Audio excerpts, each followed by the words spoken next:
And we're wrapping up our look at Daca on Public Affairs on Peach. Today we have Robert Lee, chairman of Georgia Young Republicans. Now, you've heard what our other guests have said. What do you have to say? What do you think of President Trump's orders?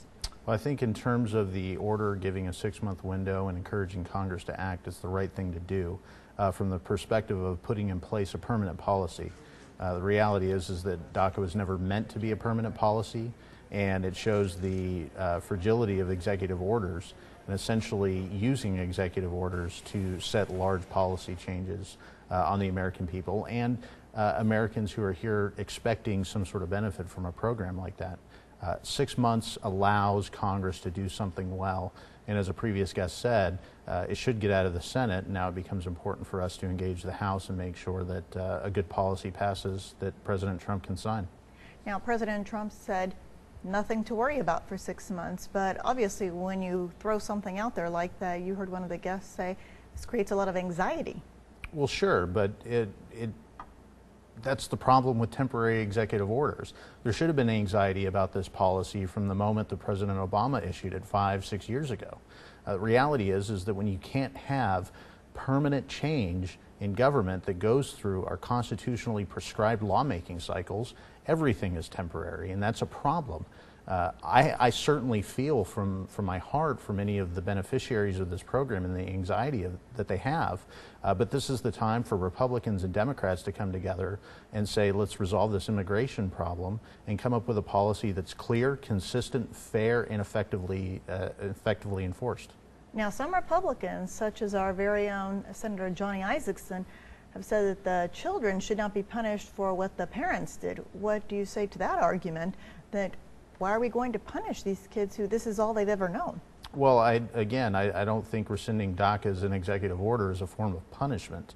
It simply puts the responsibility back on men like Johnny Isakson and the men and women in Congress to be able to come up with a solution that reflects a permanent policy change. I agree with Johnny Isakson's statement. Senator Isakson said the right thing and shows, I think, the right promise for a solution here. We need to get on board, and we as citizens and DACA recipients and just Americans that we're all common, have a common idea about, need to engage our leadership here.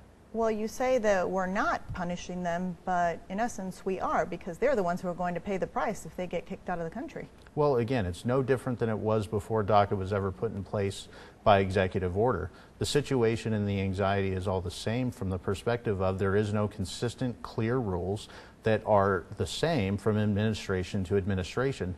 That's not punishment. I agree with Senator Isakson and many Republicans and many Democrats who say we need a permanent solution to a problem that was created by a complex, convoluted, confusing system that people don't know how to navigate.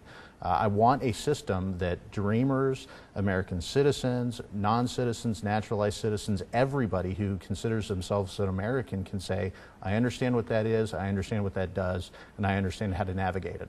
Now, many people say it's just not in keeping with the American spirit, what America stands for.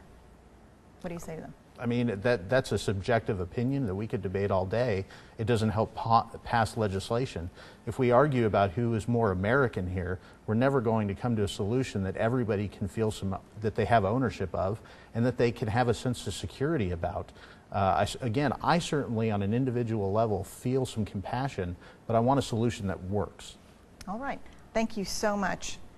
All right, and that'll do it for this week's edition of Public Affairs on Peach. We'll see you right back here next Saturday morning.